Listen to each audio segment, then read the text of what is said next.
It started like any other random weekday, the kind where you wake up already tired and drag yourself through the motions. Nothing special, nothing dramatic, just me stuck in my routine.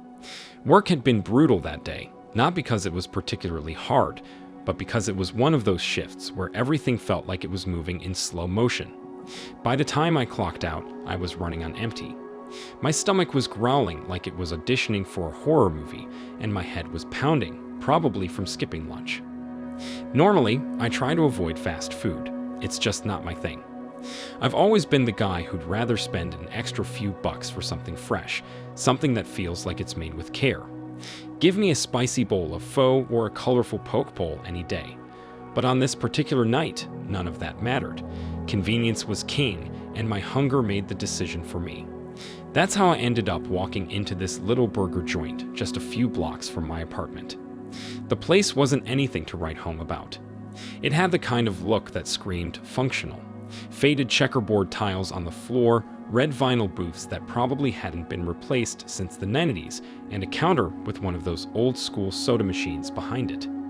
There was a neon sign in the window that buzzed faintly, casting a weird bluish glow on the glass. The air smelled like fryer oil and salt, with a faint hint of charred meat. Not exactly my dream dining experience, but hey, it was food, and I was starving. I stepped inside, expecting the usual, a bored cashier, a generic "what'll it be?" and food that I'd regret eating before I even finished it. But then I saw him, Mike. He was standing behind the counter, and for a second, I almost thought I was imagining him. It's not like he was some model or anything. He didn't have that polished, unattainable look. But there was something about him, something magnetic. His name tag said Mike, tilted slightly because the pin was off-center. He had on the standard uniform, a black polo shirt with the restaurant's logo embroidered on the chest and a plain baseball cap that was just slightly too big for his head. On most people, it would have been forgettable, but on him, it just worked. I couldn't stop staring. His eyes caught me first, this bright, piercing shade of brown that seemed to take in everything without giving too much away. They had this warmth to them, like he was the kind of person who could make anyone feel at ease without even trying. And then there was his smile. God, that smile. It wasn't the kind you see plastered on someone's face because they're forced to deal with customers all day. It was genuine, soft but confident, like he actually enjoyed being there, or at least was good at pretending. When it was my turn, I walked up to the counter, fully intending to just order my food and leave. But as soon as he looked at me, my brain decided to short-circuit. I've never been shy, not even close. I've always been good at talking to people, making conversation, even flirting when the moment called for it. But standing there, staring into Mike's eyes, I suddenly couldn't remember how words worked. Cheeseburger, fries, and a soda, I finally managed to mumble. Classic. Safe. Boring. Definitely not what I'd normally order. I mean, I don't even like cheeseburgers that much, but it was the first thing that came to mind, and I was too flustered to think of anything else. He nodded, repeating the order back to me in this calm, even tone that somehow made me feel a little less like I was spiraling.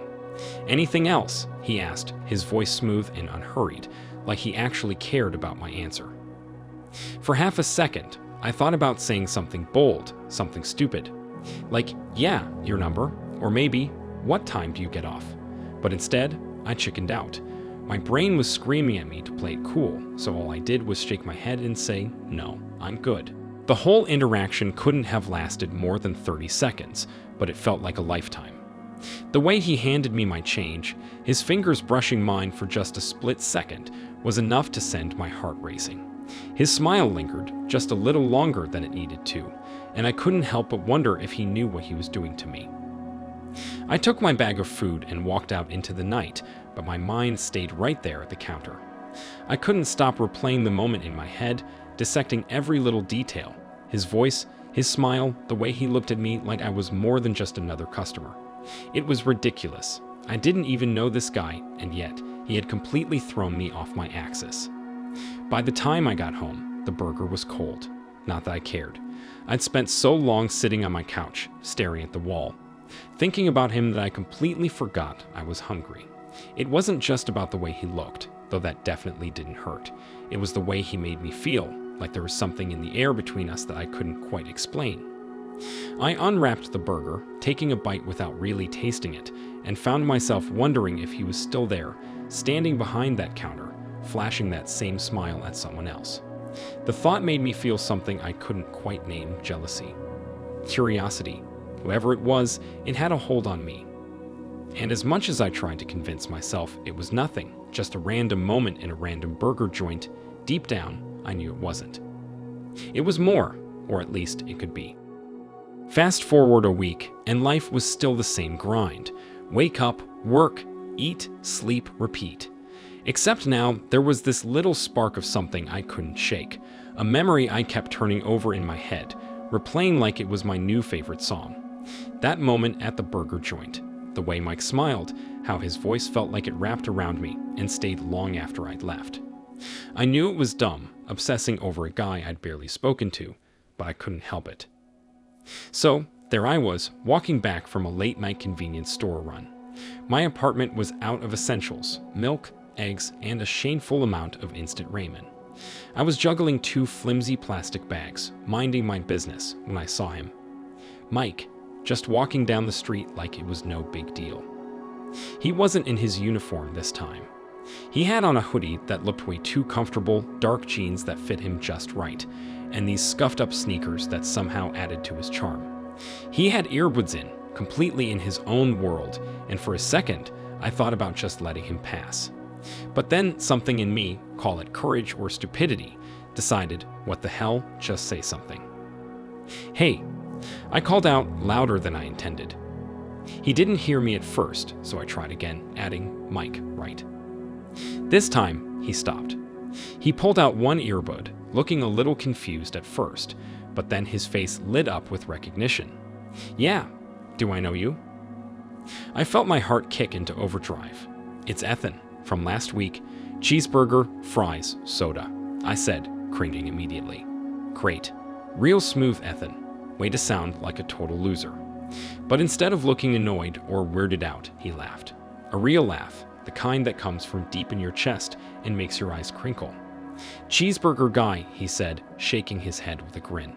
Of course, how could I forget? And just like that, the awkwardness melted away. We started walking together, no real destination in mind. He told me he'd just gotten off work, though not at the burger joint. Apparently, he picked up shifts at a nearby coffee shop too. He was saving up, he said, for art school. That threw me a little. I mean, I wasn't expecting him to be a starving artist type, but the way he talked about it, about painting and sketching, and how he always carried a tiny notebook for ideas, made it clear this wasn't some passing hobby. Working at the burger joint is just temporary, he said with a shrug. It pays the bills, but it's not the dream, you know. I nodded, telling him about my own job in ed. Not exactly inspiring. It's all right, I said, trying to make it sound less boring than it was. Pays the bills, keeps me busy. But definitely not the dream. After a while, I suggested we stop at this little bar I knew around the corner. It wasn't fancy, just one of those places with dim lighting and a jukebox that only half worked, but it was quiet and cozy. Mike hesitated for a second, his eyes narrowing like he was trying to figure me out. Then he smiled, this lopsided grin that made my stomach flip, and said, sure, why not? The bar wasn't too crowded, just the way I liked it. We grabbed a booth near the back, ordered a couple of beers, and started talking, really talking. I found out Mike had this thing for old movies, black and white classics that he said felt more alive than anything Hollywood churned out today. He told me about the mural he painted in high school, how no one really noticed it because it was tucked away in some back hallway, but how it didn't matter because he loved every second of creating it. I told him about my lame attempts at learning guitar, about how I dreamed of backpacking through Europe after college, but never got around to it because life had this funny way of getting in the way. The conversation was effortless, the kind where you lose track of time and don't even care. By the time we looked up, the bartender was wiping down tables, and the neon open sign in the window had been turned off. Mike pulled out his phone and groaned. Crap, I think I missed my last bus. Without even thinking, I blurted, you can crash at my place if you want. It's close by. He raised an eyebrow, his lips twitching like he was fighting back a smirk. Really? What if you're like a serial killer or something? I'm not, I said quickly, then added with a grin, and even if I was, you could probably take me. He laughed, shaking his head. All right, Ethan, but just so you know, I'm a black belt in sarcasm. We walked back to my apartment, the streets eerily quiet except for the occasional hum of a distant car. It felt surreal, like one of those moments you know you'll replay in your head 100 times later, trying to figure out how it all fell into place. When we got to my place, I handed him a blanket and pointed to the couch. It's not the Ritz, but it's comfy, I said, trying to play it cool. He flopped onto the couch, kicking off his sneakers and grinning up at me. Better than a bus stop. I grabbed a pillow and settled onto the floor nearby. We stayed up talking, our voices low but animated. We swapped embarrassing childhood stories, shared our worst dating disasters, and laughed until our sides hurt. It wasn't romantic, not exactly, but it was something. Something real. When the first rays of sunlight started sneaking through the blinds, Mike looked over at me, his face half hidden by the blanket. Thanks for letting me crash, and for everything else. Anytime, I said, meaning it more than I thought I would. That night didn't change my life or anything, not immediately. But it felt like a beginning, like maybe, for the first time in a long time, I'd stumbled onto something that mattered. A couple of days after Mike crashed at my place, I couldn't get him out of my head. It wasn't just that he was handsome, though he definitely was, but it was something more. It was the way he carried himself, the way he laughed, how easy it was to talk to him. We didn't feel like strangers, like we were old friends who somehow missed meeting each other until now. He just had this calm energy about him, like everything was fine, no matter what, and it made me want to be around him more. I spent a lot of time thinking about him. I couldn't help it. Every time I tried to focus on something else, work, errands, anything, it was like my brain had a mind of its own and kept circling back to him. His voice, the way his eyes lit up when he talked about something he loved, even the way he smiled when he thought no one was looking.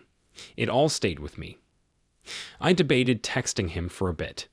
Part of me didn't want to come off too strong, but another part of me didn't want to lose whatever weird, amazing connection we had. I didn't want to make things awkward or push too much, but I also didn't want to sit around waiting for him to text me first. I was pretty sure he'd enjoyed hanging out with me, but who knew if he felt the same way I did? He seemed like the kind of guy who would never be rushed or pressured, which made me wonder if I was overthinking the whole thing. After about an hour of pacing around my apartment, staring at my phone, and convincing myself I was being ridiculous, I finally worked up the nerve and shot him a message. I typed and deleted a few different versions before settling on something simple, something light, something that wouldn't make me look too desperate. Hey, I was wondering if you're free this weekend. Thought maybe we could watch a movie or something. My treat. I stared at my phone, almost afraid to hit send, but I did. And then I just sat there, willing my phone to buzz, to show that he'd read it, to see if he'd actually reply. It felt like an eternity before I saw the 3 little dots that showed he was typing. Then finally, the message popped up. It was fast, too, which made my heart race a little. I wasn't sure what I was expecting, but the ease of it made me smile. Depends. Is it a good movie, or are you one of those guys who thinks bad action flicks are peak cinema? He teased, a smirk coming through even in text. I couldn't help but laugh at his response. I liked that he didn't take things too seriously. I also liked that he wasn't playing games, being coy or distant. I appreciated that kind of honesty. Guess you'll have to find out, I texted back, throwing in a winking emoji for good measure to keep it light. He replied with something just as playful, and we went back and forth for a while, talking about the kind of movies we liked. Eventually, we decided on Saturday night. I picked a theater downtown that had this retro vibe, old school marquee lights, velvet seats, the works. It felt like the kind of place he'd appreciate, more laid back and charming than the sleek, modern multiplexes. I let him pick the movie, of course, not because I couldn't decide, but because I genuinely wanted to know what he liked. I wanted to see what he'd choose, what his taste in movies was like. He went for some indie comedy I'd barely heard of, something that sounded a little offbeat and quirky, which didn't surprise me. He had a way of doing that, picking the unexpected things and making them sound way more exciting than they probably were.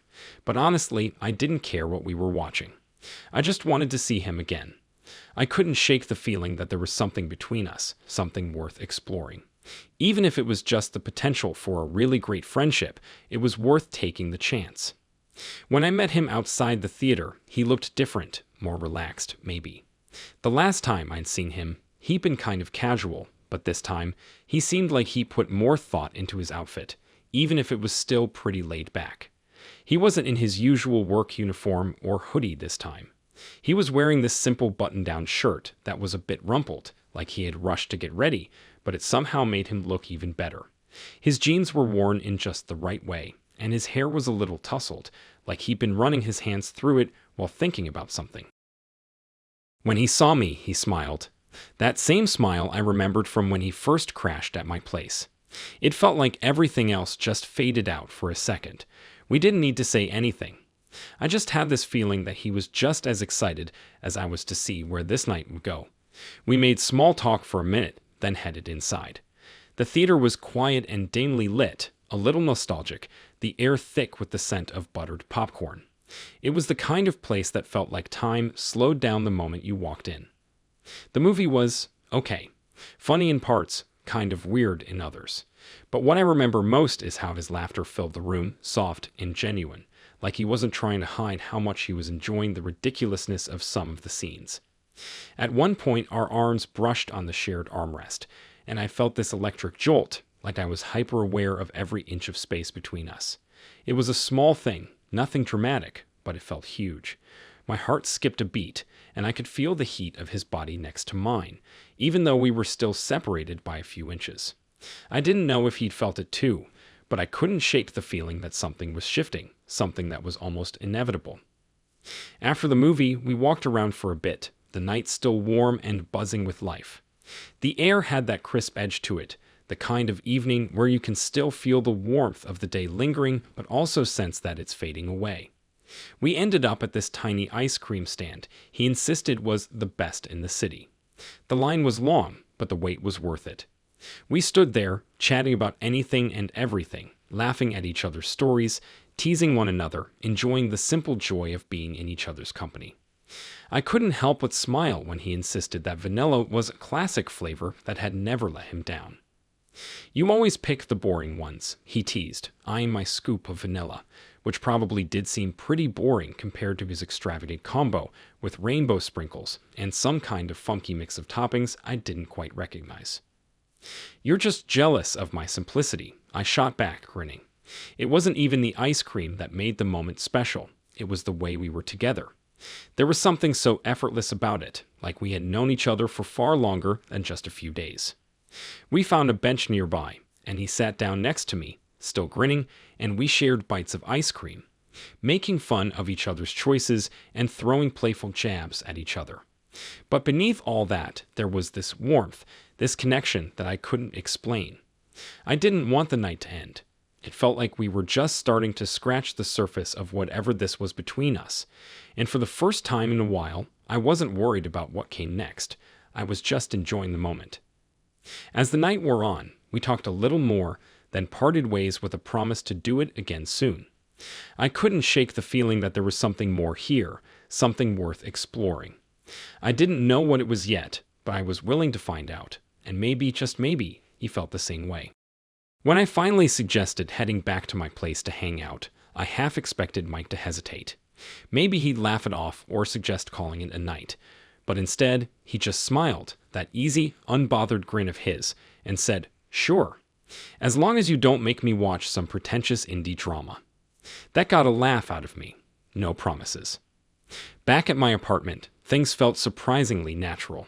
We dropped onto the couch, scrolling through Netflix, like we were both looking for something but not really caring what we found. It was comfortable in a way I hadn't expected, the kind of silence that didn't feel awkward. Mike had this way of filling the space just by being there, like he didn't need to say much for his presence to feel warm and reassuring. Even as we joked about the terrible movie options on the screen, There was this undercurrent, something unspoken that made my pulse quicken every time our shoulders brushed or our laughter overlapped. At some point, we stopped pretending to care about what was on. The screen kept playing some forgettable rom-com, but neither of us was watching. He turned to me, his gaze soft but searching, like he was trying to figure me out. I wasn't sure what to say, so I didn't say anything. I just let the moment stretch, the tension building in a way that felt as natural as breathing. "You're not what I expected," he said finally, breaking the quiet. His voice was low, thoughtful, like he was saying it more to himself than to me. I tilted my head, curious. "What did you expect?" "I don't know. Just not this. Not someone who makes me forget how to be careful." The honesty in his words took me by surprise, and for a moment, I wasn't sure how to respond. But before I could overthink it, he leaned in. It wasn't rushed or hesitant. It was steady, like he'd been waiting for this and wanted to savor it. When his lips met mine, it was soft at first, testing, but it didn't take long for it to deepen. It felt like everything I hadn't been able to put into words was spilling out in that kiss. His hands moved to my waist, pulling me closer, and I couldn't help but smile against his lips. I felt his chuckle in response, a low, warm sound that sent a shiver down my spine. The kiss grew more insistent, more urgent, as if we were both afraid the moment would slip away if we didn't hold onto it tightly enough. At some point, we broke apart just enough to catch our breath. His forehead rested against mine, and his voice was a whisper. "Are you sure about this?" I nodded, my hands brushing against the stubble on his jaw. "Only if you are." He didn't answer, not with words. Instead, he kissed me again, deeper this time, his hands sliding to the small of my back, guiding me closer. One thing led to another, and before I knew it, we were in my bedroom, shedding layers of clothing like we were leaving behind more than just fabric. What struck me most about that night wasn't the heat of it, though there was plenty of that, but the connection. It wasn't rushed or clumsy, like it sometimes is with someone new. Every touch, every kiss, felt deliberate, like we were speaking a language we didn't even know we knew. His hands moved with a mix of certainty and care, like he was discovering and memorizing me all at once. There was a gentleness to it, a kind of reverence that made me feel seen in a way I hadn't in a long time. Afterward, we lay tangled in the sheets, his arm draped over me as my head rested on his chest. The room was dark, and still the only sound the rhythmic rise and fall of his breathing. His fingers traced lazy patterns on my shoulder, and I couldn't stop myself from smiling, even though he couldn't see it. "You okay?" he asked after a while, his voice soft, almost hesitant. I looked up at him, catching the faint outline of his face in the dim light. His expression was open, unguarded in a way that made my chest ache. "More than okay," I said, my voice barely above a whisper. That seemed to be all he needed. He kissed my forehead, his lips lingering there for a moment, and pulled me closer. We didn't talk much after that, but we didn't need to. The silence was full, not empty. It wasn't the kind of silence where you're searching for the right words. It was the kind that wraps around you, warm and safe, like a blanket on a cold night. I don't know how long we stayed like that, but eventually, sleep started to tug at the edges of my consciousness. Just before I drifted off, I felt him brush a strand of hair from my face, his touch so light it was almost ghostly. It wasn't just the night that had felt effortless. It was the way we fit together, like we were meant to find each other in that moment, in that way. We didn't define anything that night. There were no declarations or promises, but lying there beside him, his heartbeat steady under my ear, I didn't feel the need to. Whatever this was, it felt right. It felt like enough.